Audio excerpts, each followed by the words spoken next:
onto him, and he did overextend a few times, especially in the early game, but he was burning down. Then he just left, and then Muradin was in, and the Malfurion heals healed him up, and then he was back to full.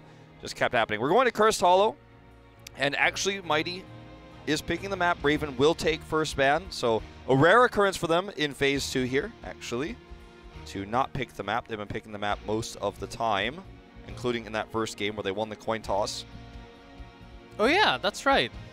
Okay, Mighty Ravens going for the first ban. This one, of course, maybe they want to take Genji themselves, or maybe they're considering about taking Avatar this time.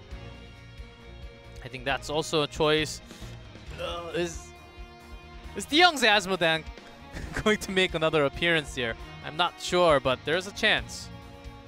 There's always a chance. And I feel like that chance is too high. I think the Abathur will just be banned again, to be honest, from Mighty. Raven will have first ban, so they can remove Garrosh again if that's their flavor. This is probably not going to be an Illidan draft, I don't think, even if Abathur is allowed because of the hunt changes. Be an Uther ban, actually completely absent from our previous draft based on the Lunara pick. And this gives Mighty the opportunity to choose whether Raven gets Genji or Abathur. Looks like they're willing to give the Abathur. Not necessarily the case that Raven will pick it, but very strong on this map. It's tough to first pick Abathur, though. You don't have anything to pair it with, and then your opponents just take away your strong pairings. Much better in second rotation. That's why the Genji ban makes more sense. Because Genji can basically pair with anybody. Super high tier in Korea currently. I think Uther ban was partially going around the ban phase, really, because the Divine Shield Dragon Blade is what made Genji strong from the beginning when Genji first came out. I think Raven was trying to go around and ban Uther instead, because Uther right now is not the strongest support, especially with that nerfs onto armor. But they banned it, and Mighty actually choosing to ban Genji. That was another interesting one coming out, because Raven does not play Genji too many times, and oftentimes, ooh, well, it's going to be an Illidan draft, I guess. Wonder if we'll see Metamorphosis. Probably not, but I think a little higher chance actually with Tastar, because I think they may go towards that team fight comp, which Mighty loves to do. So Metamorphosis, especially when Uther is away, if they don't have really much of Vala, Aria, or something else like Tracer coming in, then maybe they'll just go full team comp. Well, Illidan's also another hero you would want to have with Abathur, so that's part of the reason why Mighty takes this, I think. Which is going back to what I was saying earlier about Abathur being tough to first lock in without a pair hero, much stronger in second rotation. See Rhaegar coming through. Is this just a gray main? No, at least not yet. Arthas. Okay, taking a soft counter. Well, not soft, hard counter against Illidan when Illidan dives in. Respect to Raven, though, for doing this, because almost no team will actually prioritize Arthas this high and will always lose Arthas in the second ban phase. If they didn't pick it, Mighty would absolutely have banned it here, so they actually are bold enough to possibly ruin parts of their draft in terms of DPS to get the Arthas. And also Rhaegar away. Yeah. But that's the thing, when they try to take cards away from your opponent, your cards, when you try to make a perfect comp with your cards, it becomes a lot harder because you try to counter the other team so much. Sure. I wonder what Raven's going to complete with this Rhaegar, Arthas. After so far it seems okay, but Illidan's on the other side. Zeratul, maybe a questionable one, but is Zeratul going to be enough? So I think Mighty, knowing that the only one with the burst damage, maybe even Curse Bullet coming out was the only one, was Greymane. So they took out a right card here.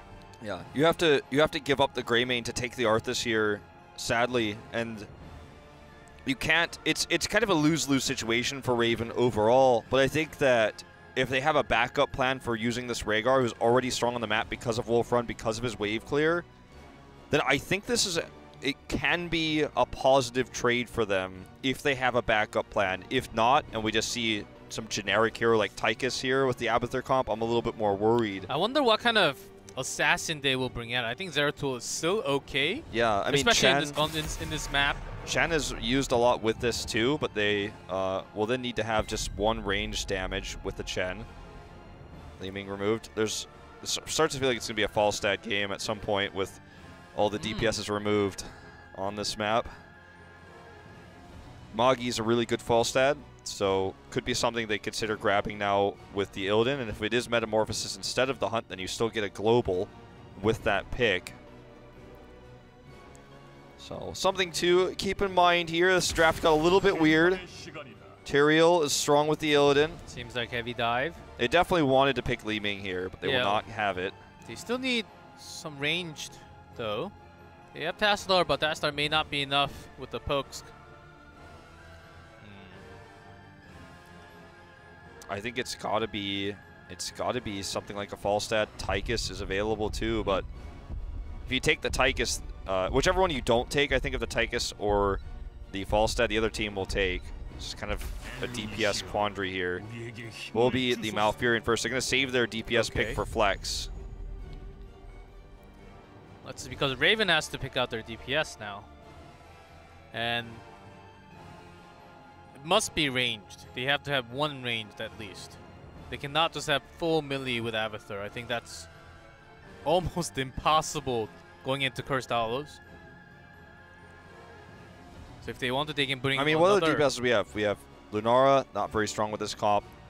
Zul'jin, not very strong with this comp. Also, it doesn't. Those DPS does not pair perfectly with Rehgar. That's the question. They don't have Tassadar.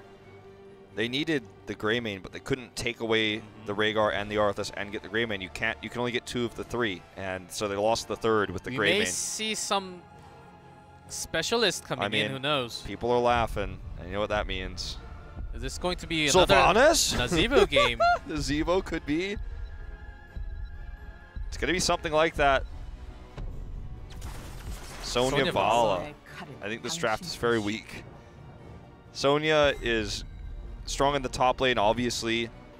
Can be another frontliner that can gain benefits from Rehgar. More mobility than Arthas. Vala, Abathur is not very strong. Only really the solo support, no extra protection for Vala. Against an Illidan, that would be a big challenge.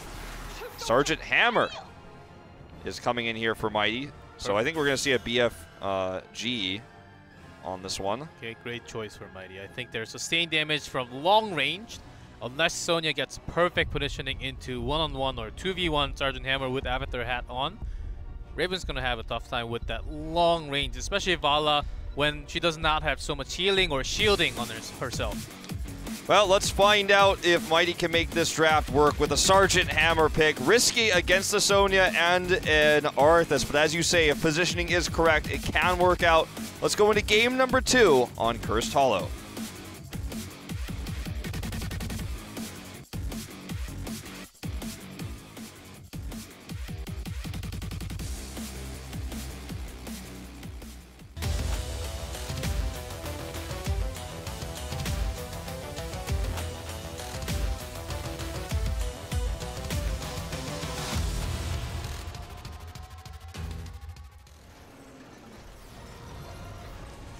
Mighty, Joker on Malfurion, BDG on Illidan, Good on Tyrael, Nasong on Tassadar, and Magi on Sergeant Hammer.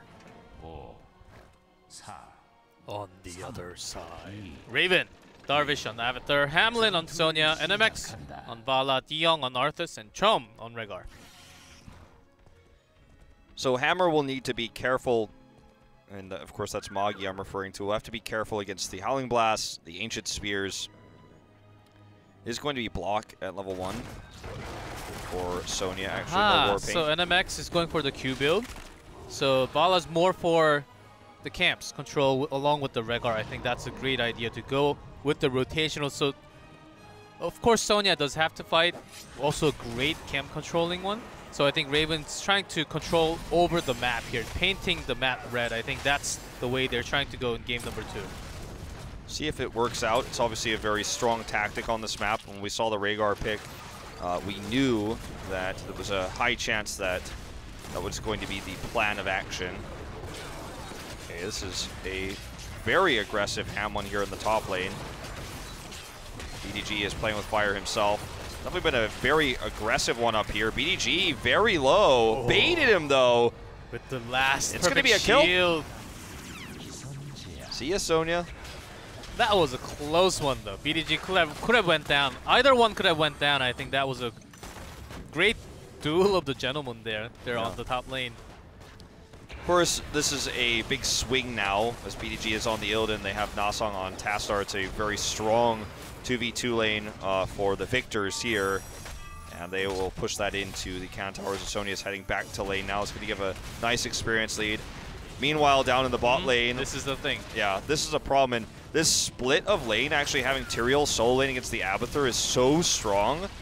And it gets way better when they get that first pick. So Sonya, I think, should have probably not been playing with fire up there because losing that means they lose basically all 3 lanes and the rotational power. Abathur can body soak, but they're going to lose that lane in the mid lane as well. The turrets are already out of ammo, basically. What, 3 shots left on each? So this is a pretty big disaster for Raven in the early game. And it's going to continue for a while. And honestly, Sergeant Hammer can just go around all the forts, and Sergeant Hammer's diving in for the kill, and... This should never happen! How did that happen? What? I don't even know how that happened! And he's going to get away! Moggy, what a play! Sergeant Hammer dove a fort to kill a Bala!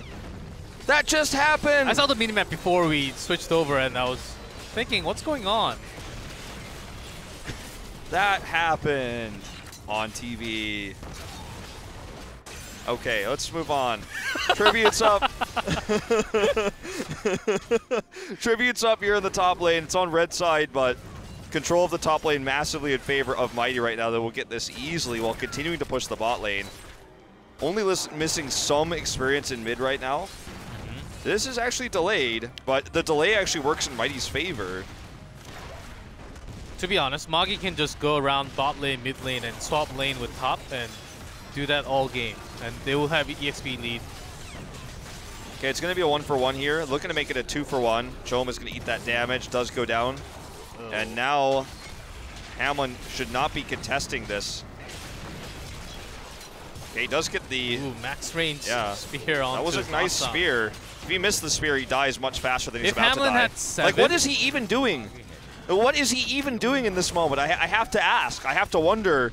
Like I was saying, like, if he didn't hit the spear, he would have died faster, but that was never going to be a winning fight. And now they lost the bot fort, and they lost the tribute, and they're going to lose a lot of this top fort.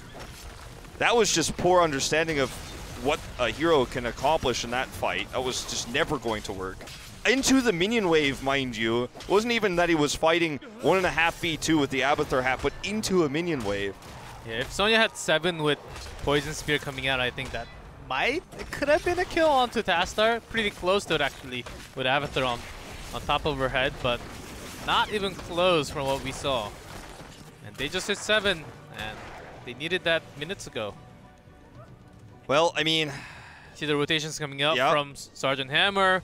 They're going to go for mid fort now. The top fort almost dies. NMX is taking a ton of damage. BDG is showing his experience on this hero right now, the Illidan, that he hasn't really shown us too much of this season. As soon as I say it, though, I guess I cursed him. He might actually die here. Friender foes his way into the bush, but too much damage.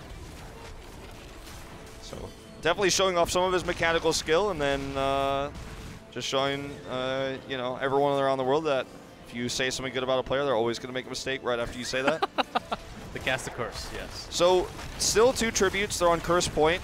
Mid is being shoved really hard. Sonya is struggling, as you can see here. And now it's going to be level 10. Had BDG lived, they might be able to boss. They may still. It's going to be very telegraphed if they do, though, because there's vision of all the heroes on the map right now. So the safer choice, I suppose, is just wait for the tribute, try to get curse. Illidan is going to solo camp right now. Night camp, which is the smarter move overall. And it is still the Hunt and BFG coming out from Sergeant Hammer. They want to have burst. When it comes to a team fight, they're doing some rotational work right now, but when it comes to team fight, they still need burst damage to get those kills. So I think BFG choice was following that thought coming out from Mighty. Yeah. The BFG is going to help burst down Vala, and you know, anyone else who gets in his way. Yeah. Maybe, you know, he kills an Abathur or something. No. That's also possible, I mean, know? it's pretty unlikely, but I suppose, you know, we could make a joke about it. When it comes to 20, the orbital BFG. Yeah. So remember, too, that Raven, because they got that pick onto Illidan when BDG died, they bought enough time to get 10. Mighty didn't accomplish getting a boss, so this actually is really good for Raven, despite the fact they lost another fort in the top lane, and they're in a pretty rough shape in general in terms of the tribute and their you know, structures. They can take a fight over this cursed tribute with the even talent tiers with level 10. Just need to make sure it's a good one. This is their really could be the last chance to get a foothold on this game. Notice the positioning of Magi. He's not even scared at all. He knows there are not many TCs, not much die potentials coming up from Raven. Here's the hunt. They're going to commit to it. Sanctification usage is phenomenal. BFG doing so much extra damage as well. Chongpao, no targets for Ancestral. Actually, Hamlin was the one that was supposed to be Ancestral, but no way, too far away. It's the clone Rhaegar here. We've been seeing a lot of that recently. Not going to be enough impact in this game to turn this fight. Will be the 2-for-1, almost the 3-for-1 with the clone going down. Will be Curse. And Good survived, by the way, through all that. It was down at like 2 health. Good survive. His Sanctification was incredible. Did he not? I'm pretty sure he did. I think he did, yes. At least he survived to escape the fight. If he came back in and died, I missed it. I'm sorry, but... I don't think he died. Yeah. Anyway, he lived through that. Sanctification usage was one of the best we've seen in a while. The BFG was on point. And now Raven is falling apart. Their weak early game certainly didn't do them any favors, but with this siege composition, with incredible wave clear, I mean, they're already knocking on the keep wall here. Ooh, Sergeant Hammerpick really working hard. Those last spice they needed in their draft, and the range is insane. Honestly, I think Magi can pick those range towns coming in at 16 and have more ranged coming out. I would love Raven to see it. would not even get... Oh, Abathur. Abathur dies. Okay, well, the horrible BFG, man, we were talking about it. The BFG was looking to try to kill Hamlin before the Ancestral went off, but unfortunately was not going to be realistic. DeYoung is out here very, very deep. No mana left to speak of. Can't actually kite very well anymore. Will get taken back into the keep, though, with his teammates, as they're just going to siege this fort straight up, curse or no. Illidan is split pushing the bot lane, so that's drawing a lot of the attention away of Raven. This is going to be almost 100% a dead keep, one way or the other. Waiting for another minion wave. Oh, this is the dive for Magi. Can they do it? No, there's an escape. There's a Sprawlster. There's a big silence coming in. Now it's turning around. Hunt coming in. Perfect sanctification, and this is going to go for Mighty Big. They take out Sergeant Hammer, though. BDG is fighting off screen. Will actually die to the keep here. Oh, maybe not. Will die to something else. Shields come in. What? He lived! He lived through all that. The keep was shooting. He had evasion. He used evasion to survive the keep damage. They still didn't get the keep yet, but they're about to. But I mean, he's a crazy maniac. I cannot believe that. But now he's just going to casually go over the wall here and take out these siege giants like it doesn't even matter. Down goes the keep. 2 crazy saves for Mighty back to back. I can forgive him for the Illidan mistake in the top lane earlier after this. Will Good survive? Even the Chen one. Yeah. Oh, had the speed boost from his smite, but it didn't matter in the end. Will get taken out, but the critical thing is they got the keep. That was the objective. And the bottom one is pretty damaged also because Illidan has been pushing one. Somewhat damaged. The Abathur symbiotes are trying so hard to protect against these siege giants. Please. They're going to boss during this, which means the bot keep is going to take a lot of damage. The boss is going to go directly towards the core. This keep is not long for the world. So siege giants were finally taken out, but the keep is damaged. The top boss for Raven, the red side boss, will have to go through a full health fort. Possibly even some cannon towers up there. I'm not 100% sure if those lived up there or not, but it's got a long way to go before it does anything impactful, so Mighty can just hard push with this.